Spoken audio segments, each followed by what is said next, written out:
সরজিৎ ঘোষের লেখা একটি গল্প। গল্পটি আমার সোশ্যাল মিডিয়া থেকে পাওয়া। আমি এনাক্ষী। আজ আমার বিয়ে করেছি অমিতকে। অমিত গেজেটেড অফিসার, বনেদি পরিবার ওদের, বেশ অবস্থাপন্ন। অমিতের বাবা মা দুজনেই চাকরি করতেন, দুজনেই রিটায়ার করে গেছেন। কলকাতায় নিজস্ব বাড়ি, ওদের গ্রামের বাড়ি বর্ধমানে। ওখানেও ওদের প্রচুর সম্পত্তি, জমি জায়গাও কম নয়। শুনেছি এককালে ওরা নাকি জমিদার ছিল। আমি বিয়েটা করেছি সম্পূর্ণ নিজের ইচ্ছেতেই। আমার বাবা মা কখনোই আমার বিরুদ্ধে যায়নি। আমার ইচ্ছেকেই বরাবর সম্মান জানিয়েছে ওরা। বাবা বলেন, আমাদের এনাক্ষী কোনো ভুল কাজ করার মতো মেয়েই নয়। অমিতের বাড়ি থেকে আমাদের বাড়ির দূরত্বটা এপাড়া আর ওপাড়া, হেঁটে গেলে 5 মিনিট। কয়েকটা বাড়ির পর একটা খেলার মাঠ। খেলার মাঠটা ছাড়িয়ে গিয়ে রাস্তার ওপরের ডান দিকে দোতলা বাড়িটাই অমিতদের। বিয়েটা আমার দেখাশোনা করেই, কিন্তু সে কথা কেউই বিশ্বাস করতেই চায় না। বিশ্বাস না করাটাই হয়তো স্বাভাবিক। আমাদেরই প্রতিবেশী কাকিমা আমার বিয়ের কদিন আগেই আমার মাকে বলেই ফেলল, শুনেছি মেয়ের নাকি বিয়ে, বেশ বড়লোক দেখেই তো মেয়ে পছন্দ করেছে। আমার মা এমন কথার উত্তর দেয়নি। সত্যিটা বোঝানোর দায় আমার মায়ের নয়। বোঝাতে গেলে বুঝবে তো নাই, উল্টে অন্য মানে করবে।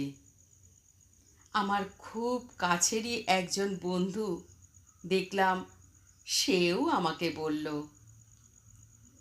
তোর মতো সুন্দরী একটা মেয়ে ওই রকম একটা ছেলেকে বিয়ে করতে রাজি হয়ে গেলি? কি ব্যাপার বলতো? যতই টাকা পয়সা থাক, জীবনে টাকাটাই সব নয়। ওর থেকে সৌরভদা ঢের গুণে ভালো ছিল। বাবার একমাত্র ছেলে, হয়তো ছোটখাটো একটা চাকরি করে, আর তুই তাকে না করে দিলি।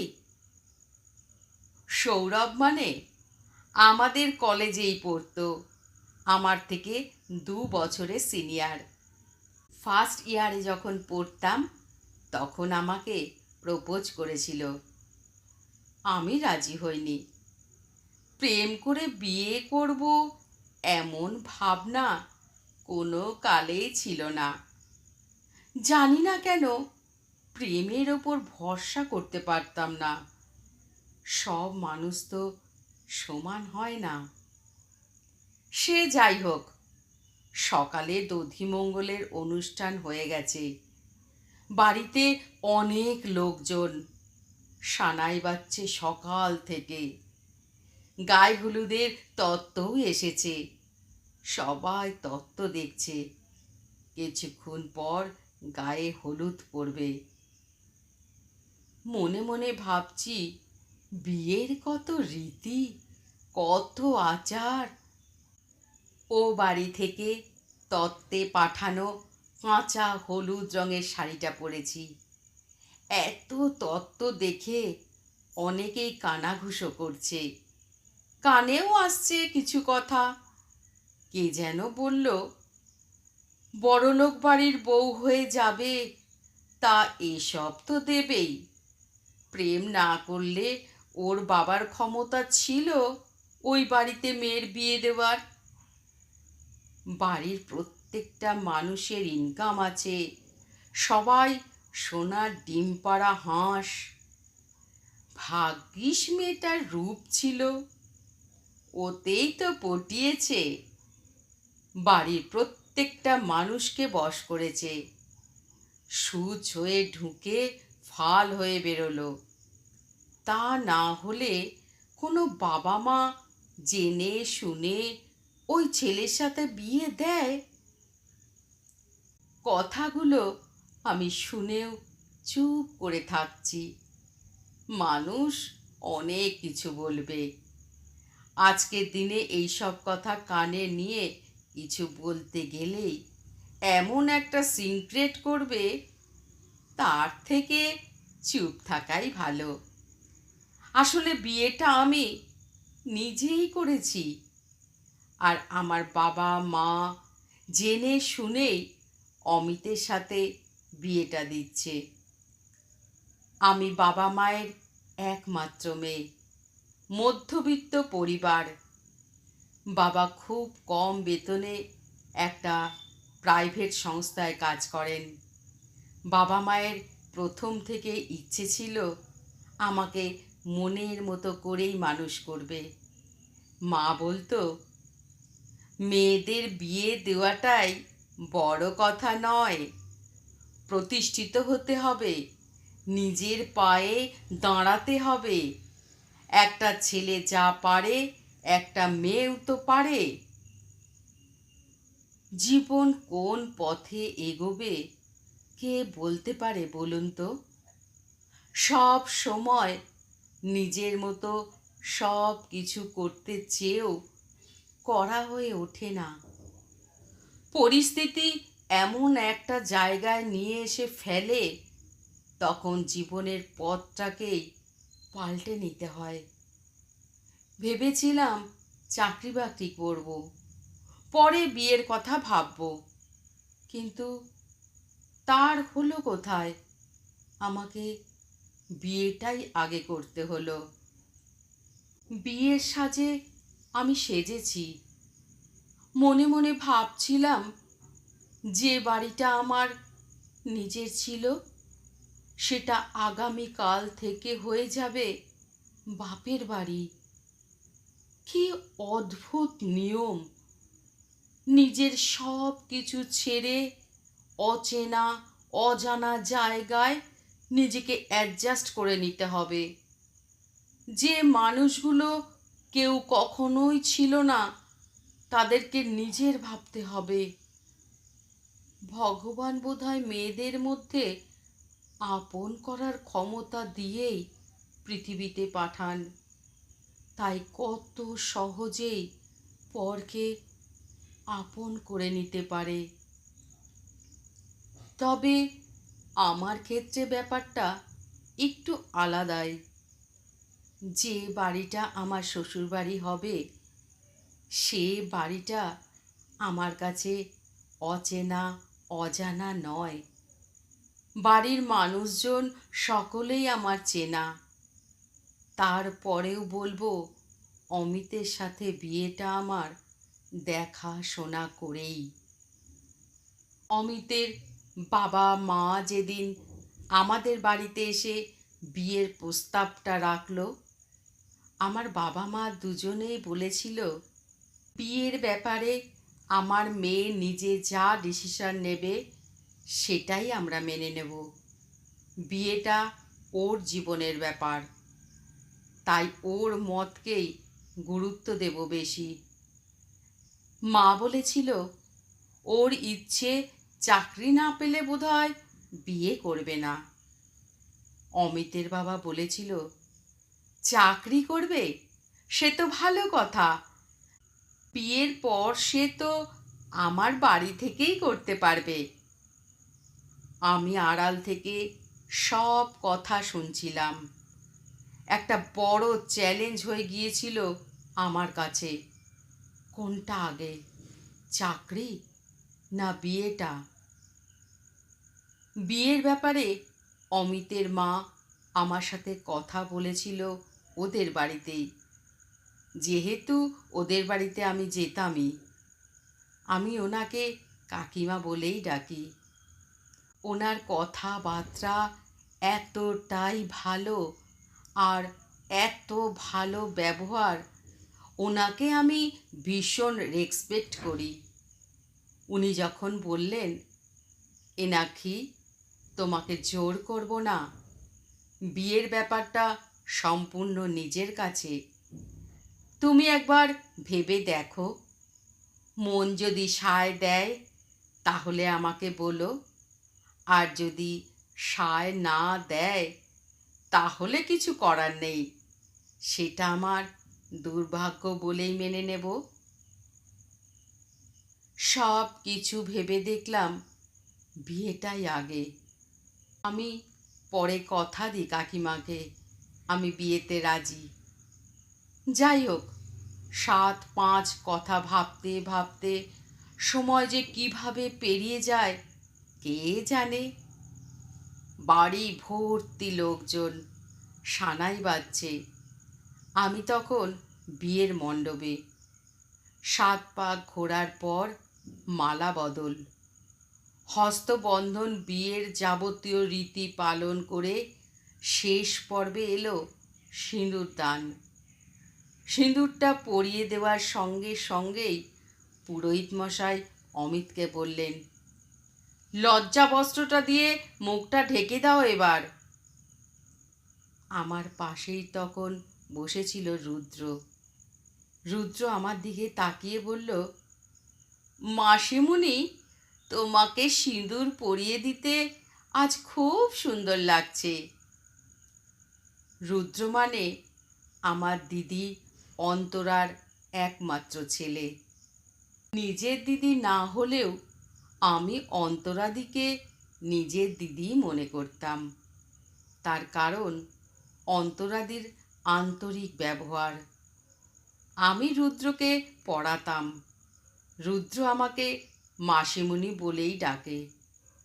অন্তরাদি প্রথম দিনেই ওকে শিখিয়েছিল, তুমি মাসিমণি বলেই ডাকবে। তারপর থেকে রুদ্র আমাকে মাসিমণি বলেই ডাকে। রুদ্রর এই মাসিমণি ডাকটার মধ্যে আমি যেন কেমন একটা টান অনুভব করতাম। অন্তরাদি আমাকে বলতো, জানো এ নাকি আমার কাছে একদম পড়তে চায় না, তোমার কাছে যতটুকু পড়তে চায় ততটুকুই। দাদু ঠাকুমা তো নাতি অন্তপ্রাণ, একটু মারলে ধরলে ছুটে আসে, বলে অত শাসন করে পড়তে হবে না, বড় হলে ও সব ঠিক হয়ে যাবে। আমি একা সামলাতে পারি না। তার ওপর রুদ্রর বাবা বাড়িতে থাকে না, একটা মাত্র ছেলে, মনের মতো করে মানুষ করতে হবে তো, তাই না? আমি বলতাম, ঠিকই তো, পড়াশোনাটা তো করতে হবে। তুমি আমার একমাত্র ভরসা, তোমার কথাই ও শুনে চলে। দুষ্টুমি করলে ওকে যদি বকি, জানো ও কি বলে? বলে তোমার থেকে মাসিমুনি বেশি ভালো, আমাকে একদম বকে না। আমি অন্তরাদির কথা শুনে হাসতাম। একদিন অন্তরাদি বলল, আমার নিজের কোনো বোন নেই, বুঝলে নাকি? তোমাকে দেখে নিজের বোন বলেই মনে হয়। তুমি তো আমার নিজের দিদি হয়ে গেছো। মনের কত কথা শেয়ার করো, যেন দুই বোন আমরা।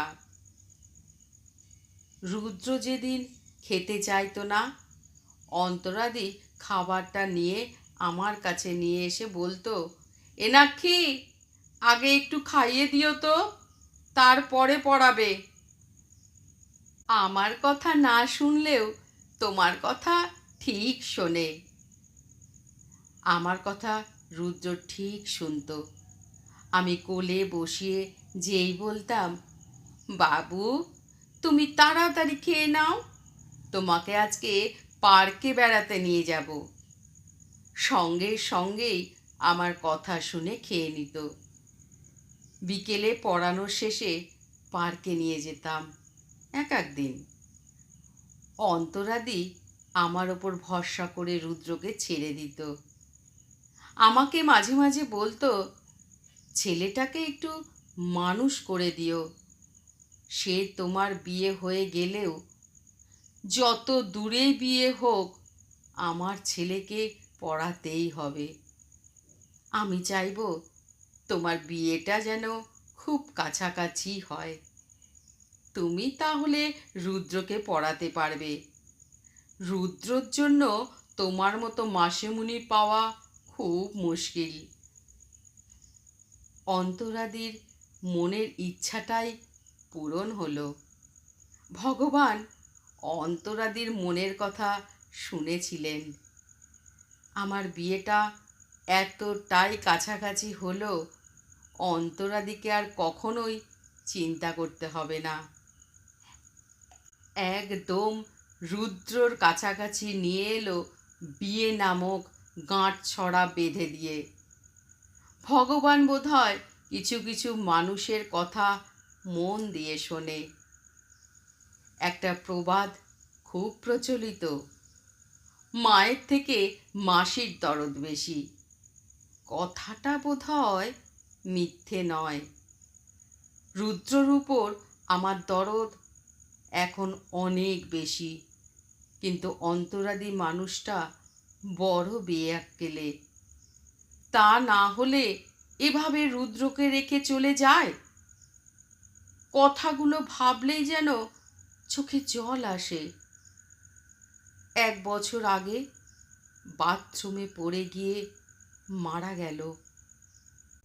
ব্রেনে আঘাত লেগেছিল। 7 দিন হসপিটালে থাকার পর চলে গেল অচেনার দেশে। এভাবে কেউ ফাঁকি দিয়ে চলে যেতে পারে বলে আমার ধারণা ছিল না। সে যাই হোক, সেসব কথা আজকের এই শুভ দিনে মনে করে লাভ নেই। বিয়ের পর্ব শেষ। রুদ্র তখন আমার কোলে আছে। ঘাড়টা উঁচু করে আমার দিকে তাকিয়ে জিজ্ঞাসা করল, মাসিমণি, এবার থেকে তুমি আমাদের বাড়িতে থাকবে তো? আর মাসিমণি নয়, আজ থেকে মা বলে ডাকবে। পাশ থেকে কথাটা বলে উঠল অমিত। আসলে অমিতই রুদ্রর বাবা। বাবার কথায় একটু জেদ ধরে রুদ্র বলে, না, আমি মাসিমণি বলেই ডাকবো। মাসিমণি যদি মা বলে ডাকতে বলে তবেই মা বলবো। চোখের জল আর আটকাতে পারলাম না। রুদ্রকে আদর করতে বুকে জড়িয়ে নিয়ে বললাম, আজ থেকে শুধু মা আর মা। মাসিমণি ডাকলেও আমি যে মা ডাকি শুনবো বাবা। মনে মনে তখন ভাবি, মা আর মাসি কি আলাদা হয়? কখন যে এক হয়ে গিয়েছে সেটা বুঝতেই পারিনি। মানুষ সব কিছু ঠিক করে রাখে। ভগবান বোধহয় নতুন ঠিকানা গড়ে দেয়। নতুন ঠিকানায় মানুষ তাই নতুন করে বেঁচে ওঠে নতুন কোনো বন্ধনে। কবি সরজিৎ ঘোষের এই লেখা ও আমার এই গল্প পাঠ আপনাদের যদি এতটুকু ভালো লেগে থাকে, অবশ্যই আমার এই ছোট্ট চ্যানেলটিকে সাবস্ক্রাইব করে পাশে থাকবেন। নমস্কার।